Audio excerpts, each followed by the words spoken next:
In today's question, I want us to ask the following question. You find that people, when they get married, they have the Bible and they get sewn in using the Bible. But then, the same people, in their actual life, in their day-to-day life, they are against the Bible. They said that the Bible was written by white people who came to Africa to colonize Africa. But when they get sewn or during a wedding ceremony, they use the Bible. Maybe that's why today we need to dive into the story of Gogo Maweni and have a little bit of discussion right there. There is a quite number of discussions that we need to have concerning that marriage between Gogo Maweni and his partner or his husband. But before we unpack all of this, there's only one favor that I'm requesting from you guys. That favor is that you subscribe, like the video, and you comment in the comment section below. You know why? Because doing all of that, it does help out a lot when it comes to the YouTube algorithm to promote and spread this video to as many people as possible. So the power here is in your hands. Speaking about the fact that the power is in your hands, there are quite a number of lessons and questions that I have when it comes to the issue of Gogo Maweni's marriage. One of them is the fact that I know for a fact that God does not approve certain things. So I'm saying based on the book that I have, which speaks about God, and I believe that is from God. It does not approve certain practice. So then you find that there's a thief in the area whom we all know. They live their life and they don't care about God. But the day when they are getting married, then they want to have a pastor officiating on their marriage. And the pastor's going to use the Bible to officiate their marriage.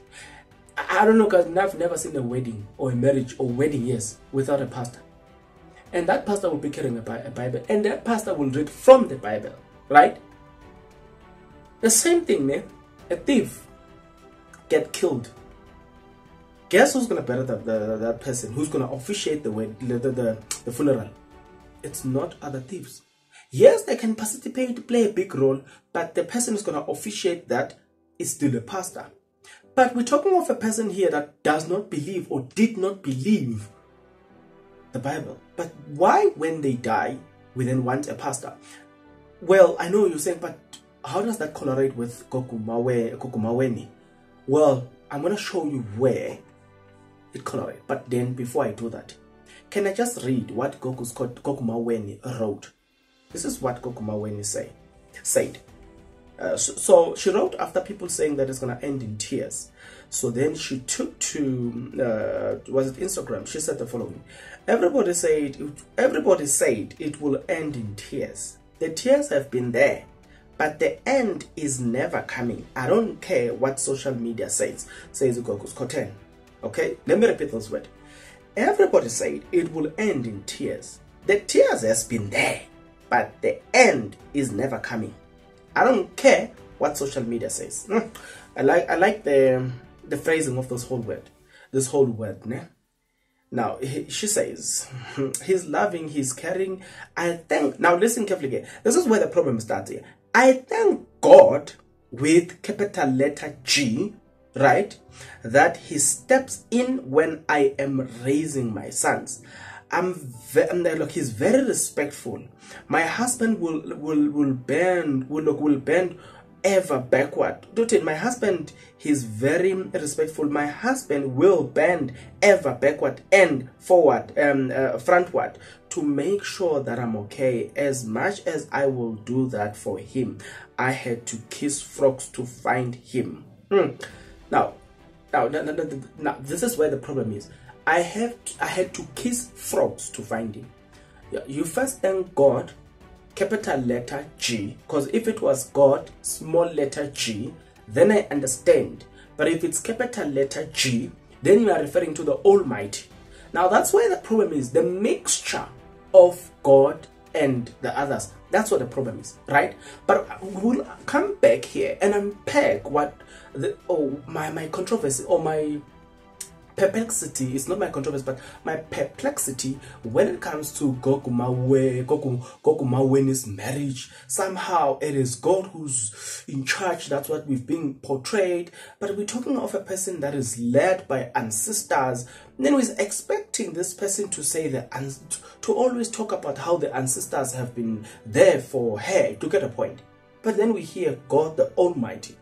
Now I say, according to the book, the holy book, there's no the two does not mix. Sangomas and God the Almighty does not mix. You either this side or that side. I'll show you a verse that says that, lest you accuse me of manufacturing my own facts. Let's get into this one. She continues to say, he is the one that wipes my tears every time I cry. He says, it's because you are strong. It's because you are powerful. They need to talk about you that people can listen to them. I have learned it's okay. Yeah, we laugh because behind closed doors you don't know how we live, and I've learned throughout the years that everybody will say whatever they want to say. Okay. Now, I hear Gogo Maweni. Like I said, when she said that she had to kiss frogs to find him, that's a practice that is associated with okay, there's this Gogo she's called Gogo Maweni. She spoke about the fact that when you want success in life, you go as far as killing certain animal, getting their spirits associating with you so that you can be successful, right? I hope you got what I'm saying. So looking at all of that, now they're saying here that says I had to kiss frogs, it's associated with such rituals. In the same breath, in the same equation, you want to bring God the Almighty, and that's where the problem starts. The Almighty, in the book that I know, which is believed to have been written by him, given to us human beings, which is called the Bible. In the book of Luke chapter 16, this is what the Almighty said, and that's the verse that today I want us to read. Luke chapter 16, guys, we're going to be reading verse 13 right? Verse 13 guys, uti, no servant can serve two masters, for either he will hate the one and love the other, or else he will hold to the other and despite the other. Ye cannot serve God, capital letter, and mammon. Now let me repeat this last sentence. Ye cannot serve God, capital letter, and mammon. So according to okay, before I even say according to, go and read the history of what mammon is. Mammon is anything that seeks to put itself equals to God or in partnership with God. According to this book, I've stated categorically clear that being Isangoma does not constitute that which God agrees on. That practice, God does not agree with it. Right? I've stated that categorically clear. Now, today's argument is us saying, going into the Bible, taking what we want from the Bible, but as soon as this book disagree with us, and then we say this book comes from white people who came to colonize us, as soon as this book disagree with what our practice is, it's a book that came to colonize us. But as long as this book agree with what we want to do, then this book is okay. Nobody attacks this book. That's where my problem is.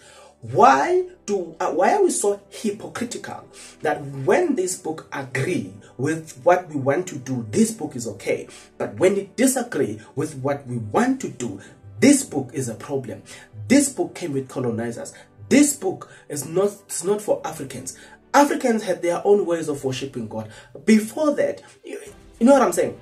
To a point that when you talk about that with people, because people don't have any other points, you have taken their point, they also bring the same argument, but you're like, I've brought the same argument. You can't be bringing the same argument. You must then bring in a counter argument to me. You know what I'm saying?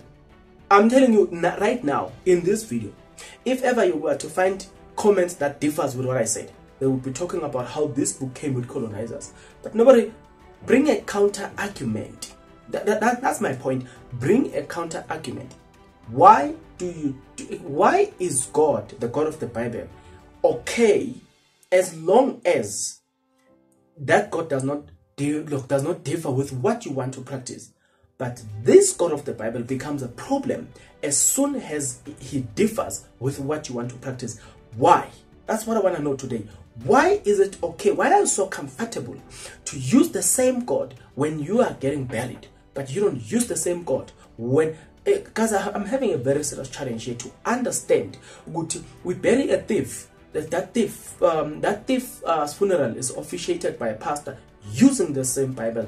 This Bible that came to colonize you. We're getting married, you're using the same Bible. The same Bible that came to colonize you. Sangomas are getting married, they're using a pastor. The pastor is using this same Bible. The same Bible that came to colonize you. But guys, what? Come on. What was a way of officiating things before? Because clearly, if you don't believe in this book, then don't use it. Whether you are getting married, whether you are dying, whether you are being buried, don't use it, because this book came with colonizers. Why are you using this book? I've got a problem with you guys. I'm talking about the people that are using this book where it suits them. I have a very serious problem. Stop this hypocritical behavior. Don't use it at all. Then to use it when it suits you. When it doesn't suit you, then it's okay. Guys, come on. Don't be hypocritical.